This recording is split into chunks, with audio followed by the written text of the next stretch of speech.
हरे कृष्णा, राधे राधे। कैसे हो आप सब? आई होप आप सब अच्छे होंगे। बाकी बिहारी की कृपा आप सब पर बनी रहे। पुरुषोत्तम मास चल रहा है और सारे ही भक्त अपने ठाकुर जी के साथ बहुत अच्छा टाइम स्पेंड कर रहे हैं और हमारे भी लाला मज़े में है। ये देखिए आप, कन्नू आराम से बैठा हुआ है फूलों में। तो ये पुरुषोत्तम मास चल रहा है। मैंने इससे पहले भी ठाकुर जी के भक्तों की कहानियाँ और भजन की वीडियोस डाली हैं। अगर आपने मेरा चैनल सब्सक्राइब नहीं किया है, आप नए व्यूअर हैं, तो इट्स अ रिक्वेस्ट कि आप मेरे चैनल को मतलब सब्सक्राइब कर लीजिए और पुरानी वीडियोस भी जाकर देख सकते हैं। आई होप आपको अच्छी लगेंगी। और मेरा कन्नू तो ऐसा है ही नहीं कि किसी को अच्छा ना लगे, उसको तो हर कोई देखना पसंद करता है और मेरा कन्नू है ही इतना सुंदर, है ना कान्हा।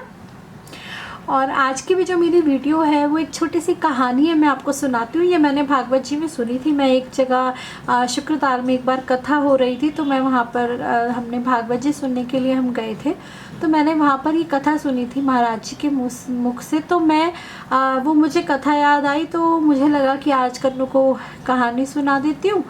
तो मैं कन्नू के साथ टाइम स्पेंड करने का यही तरीका होता है कि मैं कभी उसको कहानियाँ सुनाती हूँ उसके भक्तों की, जो मैं कथा में सुनती हूँ या कहीं मैंने पढ़ी हो अगर बुक में, तो मैं कन्नू को अच्छी कहानियाँ सुना देती हूँ और भजन सुनाती हूँ। तो कन्नू भी खुश रहता है और मैं भी खुश रहती हूँ, है ना कन्नू। तो आज की जो कहानी है वो श्रीनाथ जी की कहानी है।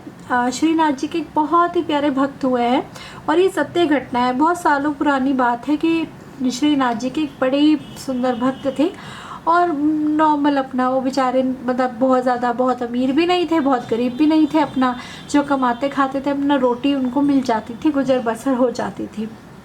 लेकिन उनका एक नियम था कि उनको प्रभु के लिए जो सुबह जब सेवा करते थे, तो प्रभु के लिए फूल माला लेने के लिए ना उनको मथुरा जाना पड़ता था, क्योंकि पहले तो इतनी सुख सुविधा नहीं होती थी। तो वो मथुरा जाकर डेली प्रभु के लिए ताजे फूल लाते थे, फिर अपने हाथों से प्रभु के लिए माला बनाते थे और फिर क्या बोलते हैं उनको माला समर्पित करते थे।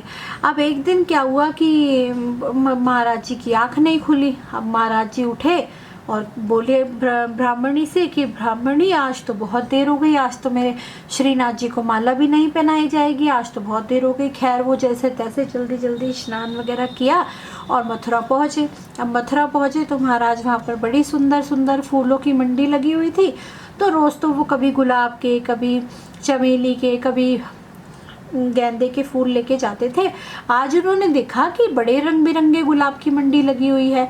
तो जब उन्होंने देखा कि अरे मेरे श्रीनाथ जी जो हैं वो इन फूलों में तो बड़े सुंदर लगेंगे। और भक्त का यही आचरण है कि जब भी भक्त होता है तो उसको अगर कोई भी चीज़ दिखती है तो वो एकदम से बस अपने मन में ये भाव ले आता है कि बस ये मैंने खरीद भी ली और ये मैंने अपने कान्हा को पहना भी दी और मेरे कान्हा उसमें बड़े सुंदर लग रहे हैं। और ऐसा ही होता भी हम सबके साथ। मैं भी कहीं जाती हूँ, मुझे भी अगर कहीं कुछ दिख जाता है मार्केट में तो मुझे एकदम से ऐसा लगता है बस ये कन्नू के लिए ले लूँ, कन्नू के ऊपर ये कितना सुंदर लगेगा, मेरा कान्हा कितना प्यारा लगेगा इसमें।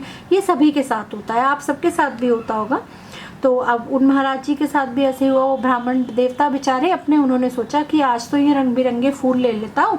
और अभी तक तो ठाकुर जी को जो है वो गुलाब के फूल चढ़ाए, आज तो ये पीला गुलाब भी है और आज ये सफ़ेद गुलाब भी है, सारे मिक्स गुलाब करा के और माला बना के और मेरे प्रभु को मैं धारण करेंगी।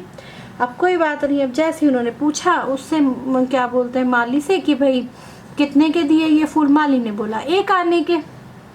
अब उस समय में तो 1 आना भी बहुत होता था।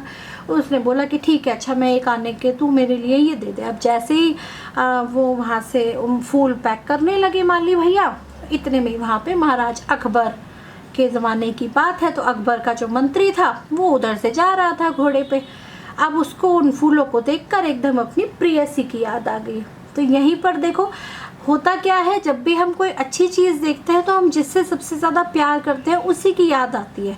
तो ब्राह्मण देवता जो थे वो कान्हा जी से प्यार करते थे, श्रीनाथ जी से प्यार करते थे, तो उनको तो अपने प्रभु की याद आई कि ये फूल मैं अपने प्रभु को अर्पण करूँगा तो उनको बहुत पसंद आएंगे। और वो जो मंत्री था उसको अपनी प्रेयसी की याद आई कि मैं प्रेयसी को देखूंगा तो ये फूल दूंगा तो वो बहुत खुश हो जाएगी। अब क्या हुआ कि मंत्री ने उससे पूछा कि भाई ये फूल कितने के हैं। उसने कहा कि महाराज क्षमा करें, ये फूल तो मैं इन ब्राह्मण देवता को बेच चुका हूँ 1 आने में। अब उसने बोला कि मैं तुझे 2 आने दूंगा। अब ब्राह्मण देवता घबरा गए कि भाई एक तो वैसे भी मैं गरीब सा हूँ और मैं इनसे कहाँ जाके भाई बहस करूँगा, अब ये क्या करे। उसने बोला कि मैं 2 आने दूंगा, तो ब्राह्मण देवता ने बोला कि ये 2 आने देगा, मैं तुझे 5 आने दूंगा।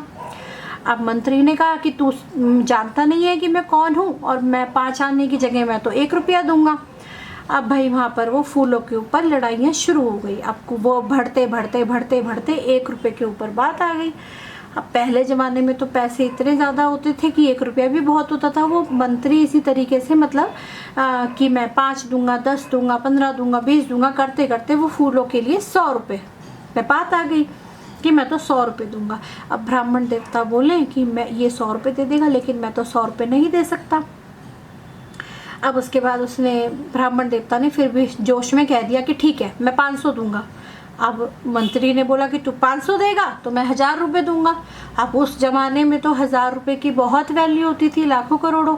अब क्या हुआ कि जो है फिर जब 1000 रुपये तक बात आई तो उसने सोचा कि एक काम कर, मंत्री ने सोचा कि यार 1000 रुपये में तो मैं अपनी प्रेयसी के लिए कोई भी मतलब वो भी ले सकता हूँ, कोई और भी अच्छा सा गिफ्ट ले सकता हूँ। मैं उसको कोई सोने वगैरह की चीज़ दे दूँगा, चांदी सोने की, तो वो उसके लिए भी बहुत खुश हो जाएगी। और क्या ये मैं फूल लेके जाऊँगा और ये शाम तक मुरझा जाएंगे, तो एक काम करो भैया तुम इसी को दे दो, इस ब्राह्मण देवता को ही दे दो 1000 रुपये में।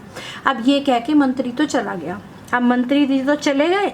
अब बेचारे ब्राह्मण देवता परेशान कि भाई मैंने 1000 रुपये में बात कर लिया, माली तो कहे कि मैं तो 1000 रुपये में ही दूंगा तुझे ये फूल। अब ब्राह्मण देवता के पास तो इतने पैसे नहीं थे, लेकिन उन भक्त का भाव देखिए। अब और कुछ तो उनके पास था नहीं, लेकिन उन्होंने बोला कि कोई बात नहीं भैया, अगर तुमसे वादा किया है तो ज़रूर निभाएंगे, और 1000 रुपये में बात हुई थी तो तुम्हें 1000 ही देंगे, और ऐसे ऐसे मेरा मकान है और तुम मेरा मकान जो है वो गिरवी रख लो। अब उन महाराज जी ने अपना मकान गिरवी रख दिया प्रभु की माला के लिए, क्योंकि अब सोच चुके थे कि प्रभु को ये माला पहनानी है। अब जैसे तैसे चलो वो भी बेचारा मान गया। उसने कहा कि ठीक है महाराज, ले लिया आपका मकान गिरवी। अब पहले ज़माने में तो सीधे साधे लोग होते थे, कोई ये तो था नहीं कि वो वहीं पर ही कागज़ पत्तर करके कोई फॉर्मेलिटी करवाता। उन दोनों में बात हो गई। महाराज जी अब जब वापस जाने लगे तो उन्होंने रास्ते में ही एक पेड़ देखा और वहीं पर ही बैठ गए, क्योंकि परेशान तो थे कि भाई अब मैं श्रीनाथ जी के पास टाइम से पहुंच नहीं सकूंगा, प्रभु की आरती भी होने का समय हो गया, आज तो प्रभु की आरती हो गई होगी। अब वो जो परेशान हुए तो खैर उन्होंने सोचा कि कोई नहीं, मैं यहाँ से मानसिक सेवा करता हूँ और मैं प्रभु को यहीं बैठ के माला बना के और यहीं से अपने प्रभु को माला अर्पण कर दूँगा। अब वो बेचारे ब्राह्मण देवता पेड़ के नीचे बैठ के बड़े प्यार से अपने श्रीनाथ जी को याद करते हुए एक एक फूल पिरो रहे हैं। अपना सुई धागा का इंतजाम करा उन्होंने और वहीं पर बैठ के माला बनाई, और बड़ी सुंदर माला बना के महाराज वो अर्पण कराने के लिए जा रहे थे। उधर श्रीनाथ जी में क्या हो रहा था, उधर श्रीनाथ जी में प्रभु की आरती हो रही थी। सारे लोग प्रभु की आरती देख रहे थे, आरती के दर्शन हो रहे थे, दर्शन खुल चुके थे, आरती हो रही थी। तो ऐसा मतलब ये सत्य घटना है कि ऐसा हुआ सच में कि वहाँ पर साक्षात प्रभु ने जिस समय उन ब्राह्मण देवता ने वहाँ से माला प्रभु को अर्पण करी, तो वो बाकी बिहारी और हमारे श्रीनाथ जी का वहीं से आरती होते होते ही सभी ने देखा कि आरती में ही प्रभु ने अपना सिर झुका लिया कि उसकी माला प्रभु ने पहनी, और वहाँ पर प्रभु ने दर्शन दिए। तो ये भाव की ही महिमा है। ऐसा नहीं है कि हम मंदिर में बैठकर ही पूजा करें तो ही प्रभु हमारी पूजा को स्वीकार करेंगे, या हम प्रभु के पास ही बैठे हो तभी वो हमारी सेवा को स्वीकार करेंगे। ऐसा नहीं है। सिर्फ और सिर्फ आपका भाव होना चाहिए। आप कहीं पर भी हो, प्रभु आपके पास हो ना हो, दूर हो, प्रभु हमेशा हमारे साथ रहते हैं। सिर्फ और सिर्फ भाग का मतलब भाव का ही खेल है। अगर आप कहीं पर भी बैठकर मन से प्रभु को याद करोगे, मन से उनके लिए कुछ भी सेवा करना चाहोगे, तो प्रभु हमारी सेवा को स्वीकार करते हैं। और मन से अगर कोई भी सेवा हम करें या हम कोई भी संकल्प प्रभु के लिए लें कि हम आज ऐसा करेंगे, आज हम अपने ठाकुर के लिए ये करना चाहते हैं, या आज हम अपने ठाकुर जी के लिए ये बनाएंगे, उनको वो चढ़ाएंगे, तो वो प्रभु जो है वो स्वीकार करते हैं। तो ऐसा नहीं है। तो मुझे ये कहानी एकदम से याद आई आज, तो मैंने सोचा कि आज मैं अपने व्यूअर्स को जो है ये कहानी सुनाऊंगी और साथ साथ कन्नू को भी। क्योंकि होता क्या है ना कि भगवान, जितना प्रेम हम अपने भगवान से करते हैं, प्रभु भी अपने भक्तों से उतना ही प्यार करते हैं। और ये जितने भी प्रभु के भक्त हुए हैं, जो सच्चे भक्त हुए हैं, उनकी चर्चा सुनना प्रभु को भी बहुत अच्छा लगता है। और प्रभु को जो अच्छा लगता है वो मुझे करना अच्छा लगता है। तो बस यही मेरी एक छोटी सी कहानी थी जो मैंने आपके साथ शेयर करी। आई होप आपको अच्छी लगी होगी। कैसी लगी मुझे कमेंट करके ज़रूर बताइएगा। राधे राधे। मेरे चैनल को सब्सक्राइब कीजिए, लाइक कीजिए और शेयर कीजिए। हरे कृष्णा। राधे राधे।